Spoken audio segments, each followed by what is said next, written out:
So this is Greg McIntyre, McIntyre Elder Law, and I'm here with Roger, and I don't want to mispronounce it. It's Roger Wuest, is that correct? Wuest. That's what I said, Wuest. W-U-E-S-T, Wuest, okay? And Roger is a former Vietnam veteran, okay? Field artillery officer, volunteered to go to Vietnam, is what I understand, correct? Yes. And I know does some other work, maybe through the VA and things like that, right? Right. He's very involved and very glad to have you today, okay? And wanted a supreme pizza for lunch, isn't that right? Yep. That's awesome. That's awesome. Well, thank you for being here and just for being willing to share your experiences and story. So, how'd you get involved with the military? Well, when I went to college at Hardin-Simmons University, I decided to join ROTC. ROTC, right. And I went through 4 years of ROTC, but I did not have my degree. But things were getting tough at school, and Vietnam was going heavy, and I had the equivalent of a degree.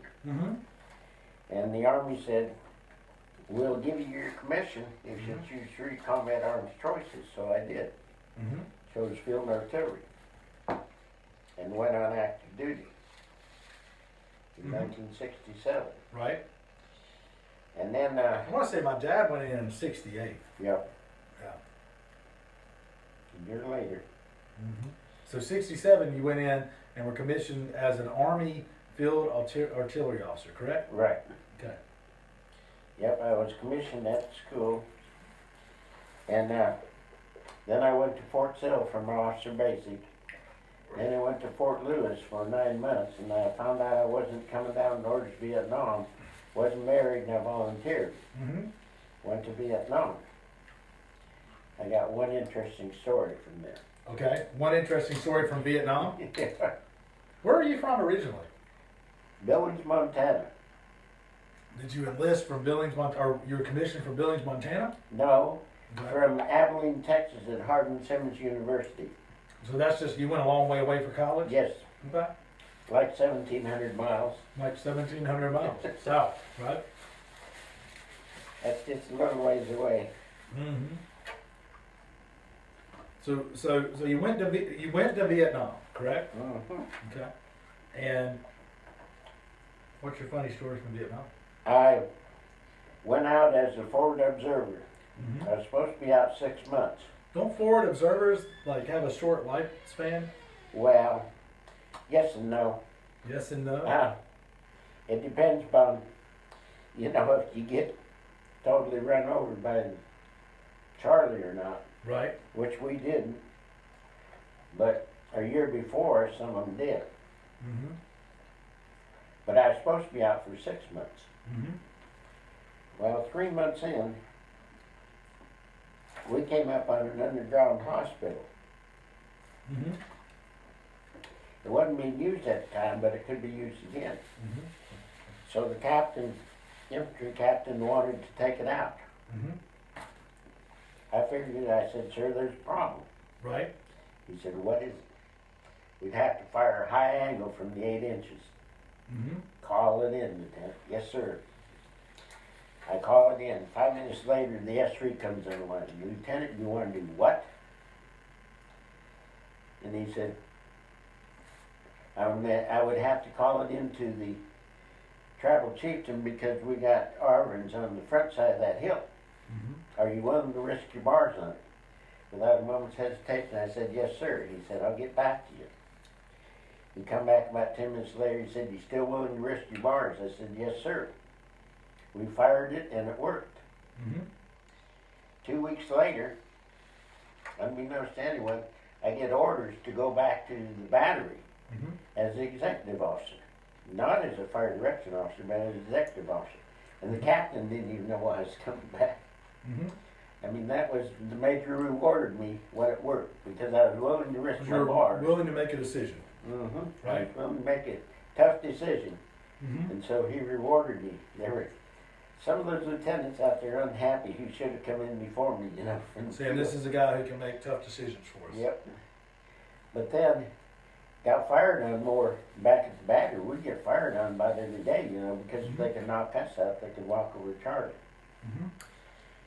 That, and then we had the division commander decided that we were going to have competition between the batteries because during the daytime you weren't doing much, you know. So we do some dry firing stuff, but he decided to have competition between the batteries, and whichever battery won that month, the general and the colonel would come out and share a bottle of wine with them.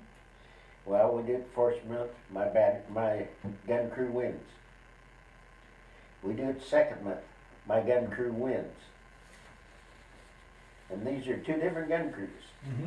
Do it the third month, my gun crew wins. They said, something's wrong here. So, like you're cheating or something? yeah, they said, you know, nobody else is winning it. Wonder Right. why. So we got a retest. So they retested again, and my crew won again. And then the fourth time they won, and after that I went home. But I hear that they won the fifth one too, and they finally stopped it because nobody else was winning it. And it was just a matter, you know, is how well your crews work together. And so then when I came back, I didn't want to go back to field artillery school where they had signed me. I wanted to go to Germany, so I extended.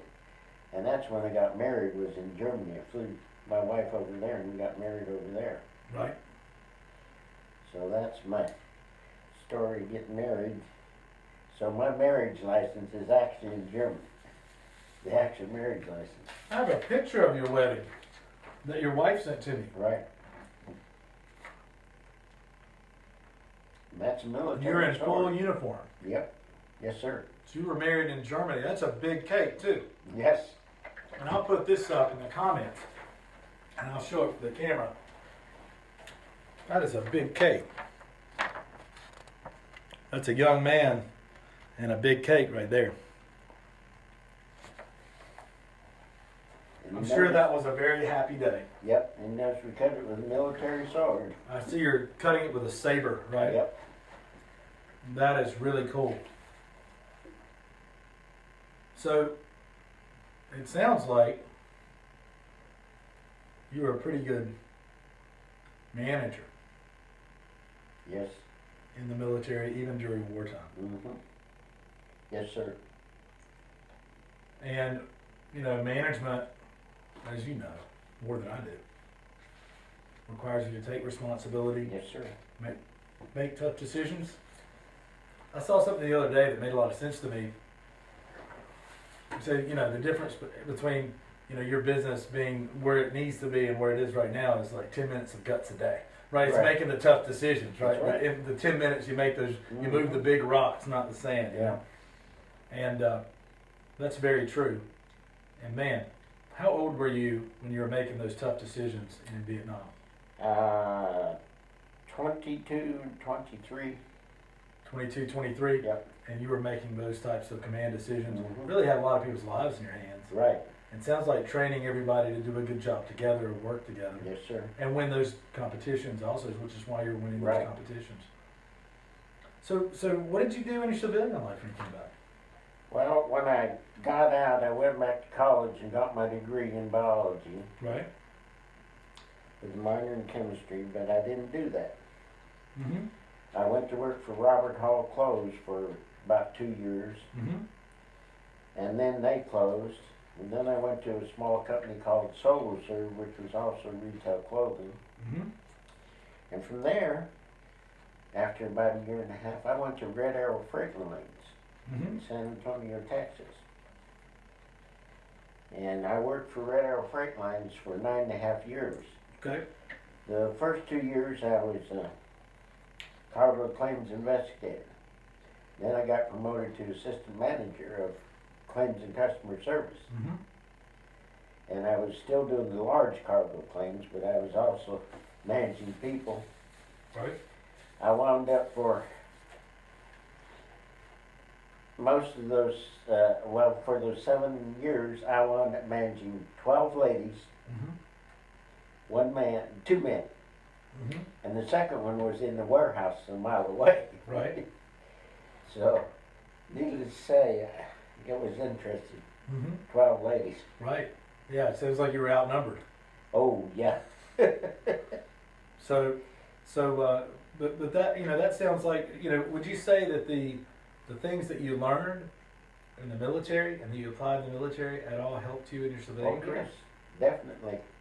Definitely, yes. Sticking with something, and, Sure. if you take it on, you're going to finish it. And I tried to get our son to go to the military. No, he didn't want to hear it. He didn't want to do that. Nope. Well, it's for some people and it's not for others. You may not have had a lot of choice, though, with Vietnam bearing down upon you. Well, as long as my grades were okay, I was okay in school. Right. So you could have stayed, but Well, you chose to volunteer and go. Yeah, I chose to volunteer and go, and my Why would you grades do were that? starting to go down. Why would you do that? Well, like I say, I was paying for my own schooling, and it was getting very tough. Right. And I was working in the cafeteria, and worked my way up to cooking, Mm-hmm. and I'd need to go to the lab, and they'd say, Roger, we need for you to come cook. Mm-hmm. I'd have to go cook. And so, It was difficult to do both. yeah, it was getting to where it was, Did the military Problem. help you pay for your college when you got out? yes, it did. No. It sure did. Helped me pay for the rest They of helped. it. They helped me pay too. So. Yeah. So well, I can't thank you enough for your service. And you have a wife and how many children? One. You have a wife and a son. Yes. That's correct. Well, good. Good. Yep. And thank you for your service. And You're I know welcome. that aren't you a VA liaison or something like that? Okay, what I do is I volunteer Mm-hmm. at the clinic in Rutherford. Mhm. But I started out volunteering as a driver, taking people up to the hospital. To the And Charles Asheville. George, right? Driving the van. Right. Sometimes there's a van that goes over there. It goes on Tuesdays and Thursdays Yeah. Mm-hmm. from the DAV, Mm-hmm. and Donald Schenck runs that. And we do take people up there that don't have a way to go. Right. They meet us at that county office building at 7 in the morning. The county office building across from the courthouse there on Marion Yes, Street, right? yes. The county office building at 7:30 a.m. No, they meet at 7. I'm sorry, 7 a.m. 7 a.m. You can meet there. Did you say on Tuesday mornings or Tuesday and Thursday? Tuesday and Thursday. Tuesday but what and they have Thursday- to do Thursday is they morning, have okay. to have an appointment. And so They have to have an appointment at the hospital. yeah, Okay. yeah, in order to ride the van. Mm-hmm. But yeah, we do. We take people up that don't have a ride. And I had to stop doing that when I got my pacemaker. It took them 2 years to tell me I couldn't do it. But so then when they started using volunteers at Rutherfordton, I go Mhm. over there once a week for 2.5 hours, and we call people that have an appointment next week and remind them. And that's where you saw me one day. Sure, which is a much needed service, right? Right. Yes. Oh yeah. Oh yeah. I've had a love-hate relationship with VA and Yeah. the medical services. There's no doubt about it. Yeah. And, when it works, it works. When it doesn't, Right. it doesn't. But VA certainly their medical service does help many veterans out there. There's no doubt about it. Actually, in a lot of ways, it's better than the service outside. I took an elderly couple up there for a good while, Mm-hmm. and she would say, I wish I could get in and see my doctor this quickly, because her husband was in 20 minutes. Right. And she says, it takes me an hour and a half, 2 hours Mm-hmm. past my appointment time to see my doctor. Sure.